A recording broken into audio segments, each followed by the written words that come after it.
देखो next MCQ start करें। Chapter का नाम है फिनेंशियल मैनेजमेंट, जिसका देखो मतलब क्या होता है फिनेंशियल मैनेजमेंट का।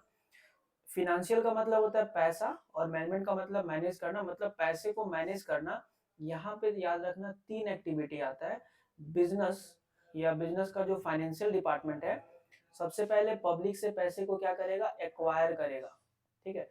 और पब्लिक से पैसे को एक्वायर करने को हम लोग कहते हैं फाइनेंसिंग एक्टिविटी, ठीक है। फिर उस पैसे को कहीं ना कहीं क्या करेगा, इन्वेस्ट करेगा, ठीक है।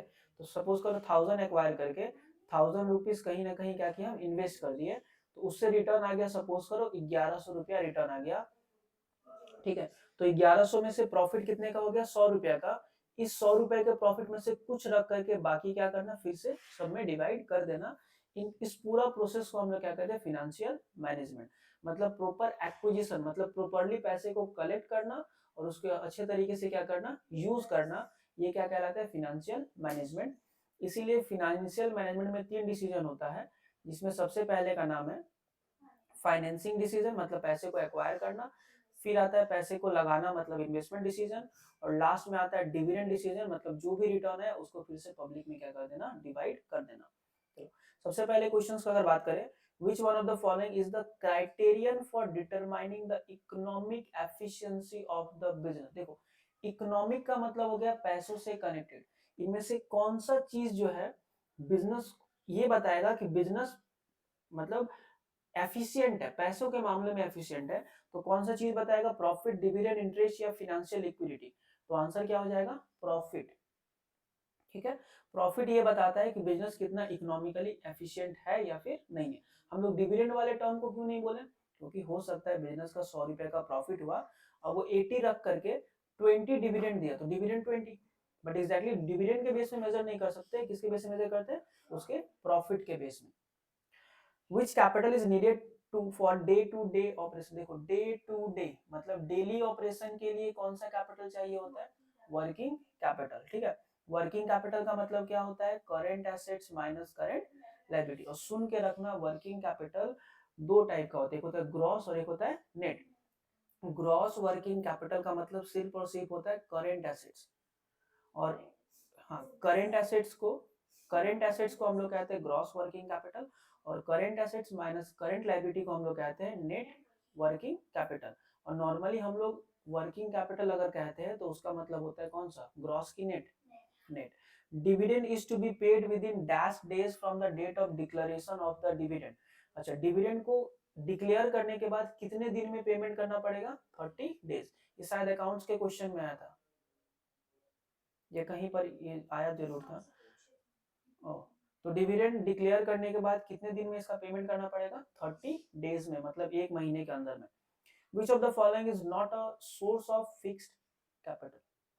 देखो इनमें से कौन सा फिक्स्ड कैपिटल का सोर्स नहीं है। फिक्स्ड कैपिटल का मतलब क्या होता है, लॉन्ग टर्म का सोर्स नहीं है। तो डिवेंचर लॉन्ग टर्म होता है, शेयर लॉन्ग टर्म होता है, लॉन्ग टर्म लोन भी लॉन्ग टर्म होता है, लेकिन क्रेडिटर क्या लॉन्ग टर्म होता है, ये शॉर्ट टर्म होता है, क्योंकि इसको पेमेंट तो एक साल के अंदर ही करना पड़ता है। देखो ईबीआईटी का फुल फॉर्म क्या होता है, earning before interest and tax. EBIT का फुल फॉर्म क्या होता है, earning before interest and tax, मतलब इंटरेस्ट एंड टैक्स के पहले का प्रॉफिट। प्रॉफिट मैक्सिमाइजेशन, देखो दो टर्म यहाँ पढ़ेंगे, एक तो पढ़ेंगे प्रॉफिट को बढ़ाना और एक तो होता है कैपिटल को बढ़ाना, ठीक है। Profit maximisation and wealth maximisation, ठीक है, दो टर्म पढ़ेंगे हम लोग, प्रॉफिट मैक्सिमाइजेशन और वेल्थ। याद रखना प्रॉफिट मैक्सिमाइजेशन नैरो टर्म है और वेल्थ मैक्सिमाइजेशन क्या होता है, वाइडर टर्म होता है, ठीक है। नेक्स्ट है decision to well organise the assets to safeguard the organisation is. देखो वो decision to well organise the assets, assets को अच्छे तरीके से ऑर्गेनाइज करना और बिजनेस को बचा करके रखना, ये कौन सा डिसीजन है, फाइनेंशियल, इन्वेस्टमेंट, डिविडेंड या लिक्विडिटी। कौन सा डिसीजन है, इन्वेस्टमेंट, क्योंकि एसेट से कनेक्टेड डिसीजन को हम लोग क्या कहते हैं, investment decision. Which of the following is not borrowed capital, इनमें से कौन सा बोरोड कैपिटल नहीं है। देखो बोरोड कैपिटल का मतलब होता है उधारी का पैसा, बोला गया इनमें से कौन सा उधारी का पैसा नहीं है। प्रेफरेंस शेयर ओनर का होता है, डिवेंचर उधारी का है, इक्विटी ओनर का होता है, बैंक ऑफ डेट उधारी का है। तो पहले दो ऑप्शन तो चला गया। अब ओनर का पैसा दो होता है, प्रेफरेंस शेयर भी है और इक्विटी शेयर भी है, लेकिन रियल ओनर हम लोग किसको मानते हैं। देखो यहाँ पे कोई ऑप्शन नहीं है, हमको पता है दोनों ही राइट है, बट रियल ओनर हम लोग किसको मानते हैं, इक्विटी को, तो यहाँ पे किसको सिलेक्ट कर देंगे, equity share capital. Working capital zero हो जाएगा कब, वर्किंग कैपिटल का मतलब होता है current assets minus current liability, ये जीरो कब होगा, जब ये भी 5 होगा और ये भी क्या होगा 5, मतलब दोनों इक्वल होगा तो ऑटोमेटिक जीरो हो जाएगा। तो वर्किंग कैपिटल जीरो होगा जब current assets is equal to current liability. Which of the following is the decision regarding purchase of new plant, फिर अकाउंट्स का, नया प्लांट खरीदे, कौन सा डिसीजन, इन्वेस्टमेंट किए मतलब इन्वेस्टमेंट डिसीजन। नेक्स्ट है which of the following is easily available source of corporate finance, अच्छा कंपनी को इजीली सबसे इजी तरीके से कौन सा पैसा मिल जाएगा, उसको कहते हैं हम लोग कौन सा, रिटेन अर्निंग। रिटेन अर्निंग का मतलब बताया ना कि 100 रुपए का प्रॉफिट हुआ, 80 रुपया रख लिए, 20 रुपया बांट दिए, तो ये जो 80 रुपया रख लिए इसी को हम लोग क्या कहते हैं, रिटेन अर्निंग। प्रॉफिट का वो पार्ट जो बिजनेस अपने पास रख लेता है for the future growth, that is called retain earning. तो रिटेन अर्निंग का पैसा कंपनी को आराम से मिल जाएगा, किसी से मांगना नहीं पड़ेगा। अच्छा, turnover of fixed capital is, देखो फिक्स्ड कैपिटल का टर्नओवर मतलब जान जाओगे तो आंसर भी आ जाएगा। टर्नओवर ऑफ फिक्स्ड कैपिटल का मतलब होता है कि फिक्स्ड कैपिटल को कैश में कन्वर्ट करना जो होता है वो शॉर्ट टर्म होता है कि लॉन्ग टर्म होता है, लॉन्ग टर्म हो जाएगा। कैपिटल बजटिंग डिसीजन इज, देखो कैपिटल बजटिंग शॉर्ट टर्म होगा कि लॉन्ग टर्म होगा, लॉन्ग टर्म होता है क्योंकि कैपिटल से कनेक्टेड है। कैपिटल बजटिंग डिसीजन मतलब क्या होता है, long term decision. Business organisation collect their capital through, business organisation पैसा कहां से लाता है, शेयर, डिबेंचर, लोन, तो आंसर क्या हो जाएगा, all of this. Capital budgeting decision कौन सा होता है, लॉन्ग टर्म डिसीजन। अब fixed asset should be financed with, देखो अगर हमको लैंड खरीदना है, बिल्डिंग खरीदना है, तो कौन सा लायबिलिटी लेंगे, शॉर्ट टर्म लेंगे या लॉन्ग टर्म लेंगे या दोनों। अगर कोई भी फिक्स्ड एसेट खरीदेंगे तो ऑब्वियसली लॉन्ग टर्म पैसे से खरीदेंगे, अदरवाइज शॉर्ट टर्म से खरीदेंगे तो वो लोग तो एक साल के पहले ही मांगने लगेगा ना। तो फिक्स्ड एसेट्स को फाइनेंस करने के लिए हम लोग कौन से कैपिटल का यूज करेंगे, long term. The objective of financial management, देखो फिनेंशियल मैनेजमेंट का उद्देश्य क्या होता है, wealth maximisation, profit maximisation, profit earning या नन ऑफ दिस। देखो फिनेंशियल मैनेजमेंट का दो ऑब्जेक्टिव होता है, वेल्थ मैक्सिमाइजेशन भी है और प्रॉफिट मैक्सिमाइजेशन भी है, बट वाइडर जो होता है वो कौन सा है, wealth maximisation. Profit maximisation narrow term होता है, तो मेनली हम लोग यहाँ पे क्या लिखेंगे, वेल्थ। क्लियर हुआ, फिनेंशियल मैनेजमेंट का जो ऑब्जेक्टिव होगा वो क्या होगा, वेल्थ को बढ़ाना, प्रॉफिट को बढ़ाना नहीं। Dash is to be considered while selecting capital structure, देखो कैपिटल स्ट्रक्चर का मतलब होता है बैलेंस शीट के लायबिलिटी वाले पार्ट में, equity share, preference share, debenture वगैरह वगैरह। तो अगर हम लोग किसी से पैसा लेंगे, इक्विटी से लेंगे, प्रेफरेंस से लेंगे वगैरह वगैरह, तो किसको दिमाग में रखना पड़ेगा, पहला है ratio of share in debenture, cost of raising minimum capital, issued capital, productive capacity of the organisation. देखो कैपिटल का स्ट्रक्चर जब सिलेक्ट करेंगे ना, कितना ओनर से ले और कितना बोरोवर से ले, तो उसके लिए cost of raising minimum capital देखना पड़ेगा, मतलब कॉस्ट ऑफ कैपिटल, कौन कितना पैसा मांगेगा। ओनर मांग रहा है 10 रुपया और बोरोवर कह रहा है कि हम 5 रुपया लेंगे अगर पैसा देंगे तो ऑब्वियसली हम उसके बेस में कंसिडर करेंगे, ज्यादा बेटर हो जाएगा। क्योंकि रेशियो हम किस बेस में देखते हैं, रेशियो हम देखते हैं कंपनी का प्रॉफिटेबिलिटी का बेस में, कि अगर मेरे पास अच्छा खासा प्रॉफिट होता तो डिवेंचर से लेंगे, ठीक है। तो ये भी राइट आंसर, हम ये नहीं बोले ये भी मिस्टेक है, बट ज्यादा परफेक्ट यहाँ पे सूट कौन करेगा, cost of raising minimum capital. Productive capacity भी तो हो सकता है, ठीक है, बट ज्यादा क्या सूट करे यहाँ पे, cost of raising minimum capital. Working capital positive होगा कब, फॉर्मूला याद रखना, CA minus CL equals to क्या आता है, वर्किंग कैपिटल आता है ना, ये पॉजिटिव कब आएगा, जब ये 7 रुपया और ये कितना होगा 5 रुपया, तभी ना 2 रुपया पॉजिटिव आएगा, मतलब current assets is greater than current, ये साइन याद होगा ग्रेटर का। The decision relating to investment in fixed assets, fixed assets में पैसा लगाना है तो कौन सा डिसीजन हो जाएगा, कैपिटल बजटिंग, ठीक है, ये लॉन्ग टर्म डिसीजन हो गया।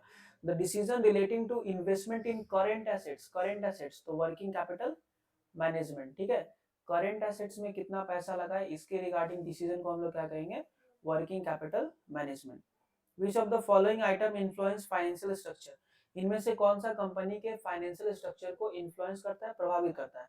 फाइनेंशियल स्ट्रक्चर का मतलब हो गया पूरा का पूरा लायबिलिटी साइड। देखो दो टर्म आता है, एक आता है कैपिटल स्ट्रक्चर और एक होता है फाइनेंशियल स्ट्रक्चर।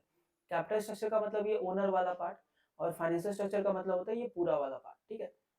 तो इनमें से कौन सा जो है वो फिनेंशियल स्ट्रक्चर को इम्पैक्ट पड़ेगा, size of business, nature of income, amount of capital या all of the above, all of the above, ठीक है।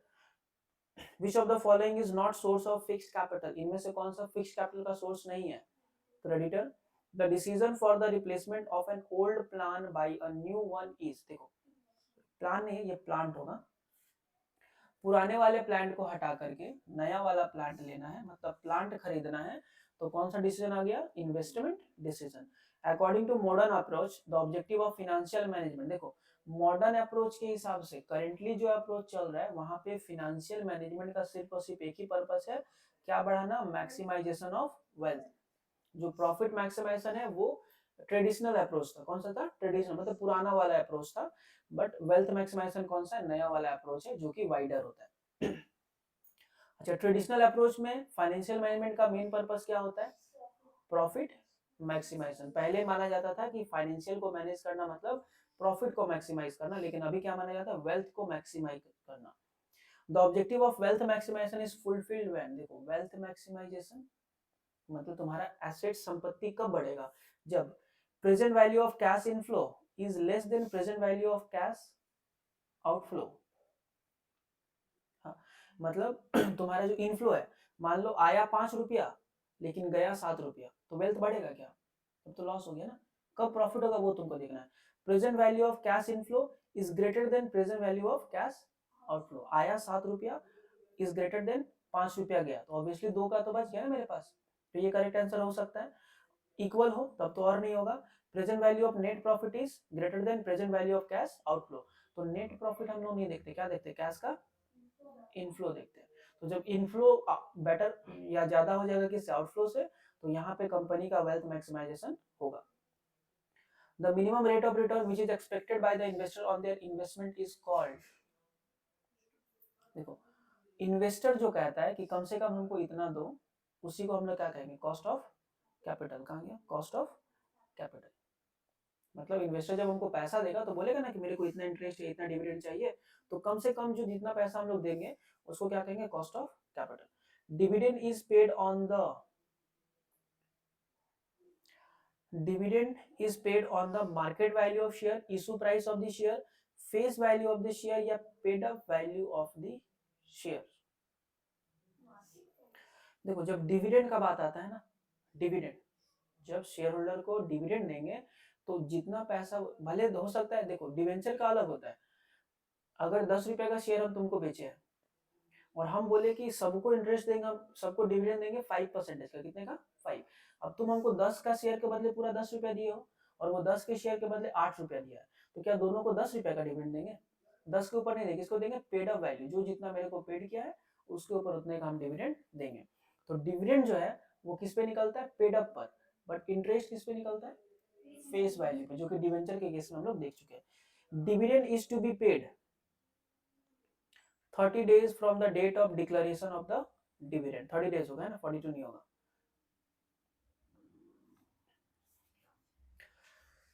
Determination of optimum capital structure is, मतलब सबसे बेस्ट कैपिटल स्ट्रक्चर बनाना, मतलब डेब्ट कितना और इक्विटी कितना, वो स्ट्रक्चर सबसे बेस्ट कब होगा, is an investment function of, financing function of. अच्छा, कैपिटल स्ट्रक्चर को डिसाइड करना ये कौन सा फंक्शन हो गया, फाइनेंसिंग, जहां से हम लोग पैसे को कलेक्ट करते हैं।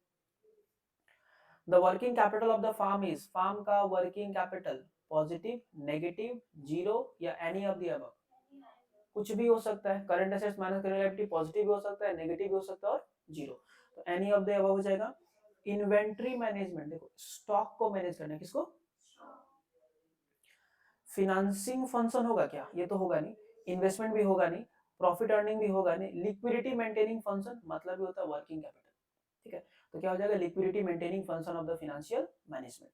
Which of the following is not a function of financial management, इनमें से कौन सा फाइनेंशियल मैनेजमेंट का फंक्शन नहीं है, फाइनेंसिंग है, लिक्विडिटी है, प्रॉफिट अर्निंग है, बट स्टाफिंग होता है क्या, स्टाफिंग तो मैनेजमेंट का फंक्शन है।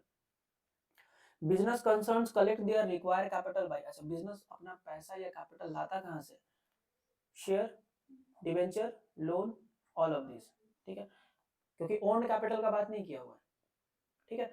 Which of the following is an important determinants of dividend decision, इनमें से कौन सा, जब किसी को डिविडेंड देना हो तो क्या चीज दिमाग में रखेंगे, मेरे पास कितना पैसा आया, मेरा सेल्स कितना, मेरा फिक्स एसेट्स कितना, या नन ऑफ दिस। तो देखेंगे मेरे पास कितना पैसा आया, जितना पैसा ज्यादा आएगा उतना डिविडेंड हम ज्यादा देंगे, जितना कम उतना कम, क्योंकि सेल्स के ऊपर हो सकता है सेल कर दिया मतलब उधारी में बेचें, अब पैसा मिलेगा तब ना डिविडेंड देंगे, तो कैश फ्लो पोजीशन के ऊपर सबसे बेस्ट ये फिट करेगा। Financial management gives emphasis on, देखो फाइनेंशियल मैनेजमेंट किस पे एम्फेसिस देता है, कलेक्शन ऑफ रिक्वायर्ड फंड्स या एफिशिएंट यूटिलाइजेशन ऑफ फंड्स, जितना चाहिए उतना पैसा लो और बेस्ट यूटिलाइज करो, तो क्या हो गया both. As a source of finance debenture and loan funds are, debenture से और लोन से पैसा लेना महंगा पड़ता है कि सस्ता पड़ता है, डिबेंचर से लेना सस्ता पड़ता है, ओनर से लेंगे तो महंगा पड़ जाता है, ठीक है। तो डिबेंचर से पैसा लेना क्या पड़ जाएगा, सस्ता, जितना भी बोरोड कैपिटल होता है ना वो ऑलवेज क्या होता है, सस्ता होता है। Recruitment requirement of fixed capital of the firm depends on, तुमको कितना फिक्स्ड कैपिटल चाहिए किसके ऊपर डिपेंड करेगा, फार्म का नेचर कैसा है, ट्रेडिंग है तो कम फिक्स्ड कैपिटल, अगर मैन्युफैक्चरिंग है सामान बना रहे हो तो एसेट्स चाहिए, प्रोडक्ट का नेचर क्या है, ड्यूरेबल है या नॉन ड्यूरेबल है, उस पर भी डिपेंड करेगा, प्रोडक्शन टेक्निक कौन सा है तुम्हारा, अगर मेशनरी से बनाते हो तो ज्यादा फिक्स्ड कैपिटल, लेबर ज्यादा लगाओगे तो ज्यादा लेबर लगेगा, ठीक है। तो ऑल ऑफ दी अबव इसका बेस्ट आंसर होगा। अच्छा, ट्रेडिंग और इक्विटी का बेनिफिट कब मिलता है, ट्रेडिंग और इक्विटी का मतलब होता है कि पैसा ओनर से ना लेकर के उधारी में ले ताकि ओनर को ज्यादा रिटर्न मिल जाए, तो इसका बेनिफिट कब अराइज हो जाएगा, रेट ऑफ रिटर्न ऑन डेब्ट capital is greater then rate of return on the investment. अच्छा, डिवेंचर को ज्यादा मिल रहा है और ओनर को क्या मिल रहा है, कम, या फिर डिवेंचर को ज्यादा दे रहे और मेरे को, जैसे मान ले मेरे को मिला 10 रुपया बट डिवेंचर को देना पड़ रहा है 11, तो यहाँ बेटर होगा क्या, लॉस में चले जाएंगे ना। Rate of return on investment मतलब तुमको मिला ज्यादा और डिवेंचर होल्डर को और कैपिटल को क्या देना पड़ा, कम, तो ये बी नंबर ऑप्शन क्या होगा, बेटर होगा। इनमें से कौन सा डिविडेंड डिसीजन को इन्फ्लुएंस करता है, मतलब किसके ऊपर डिपेंड करेगा कंपनी की शेयर होल्डर को कितना डिविडेंड दे या ना दे, तुम्हारे पास कितना डेवलपमेंट का ऑप्शन है, प्रॉफिटेबल इन्वेस्टमेंट अपॉर्चुनिटी कितना है, या कैश का पोजीशन कितना है, तो ऑब्वियसली ऑल ऑफ दिस पर ही डिपेंड करेगा। Dash is to be considered while selecting capital structure, capital structure को सिलेक्ट करते वक्त हम क्या देखेंगे, कॉस्ट ऑफ कैपिटल।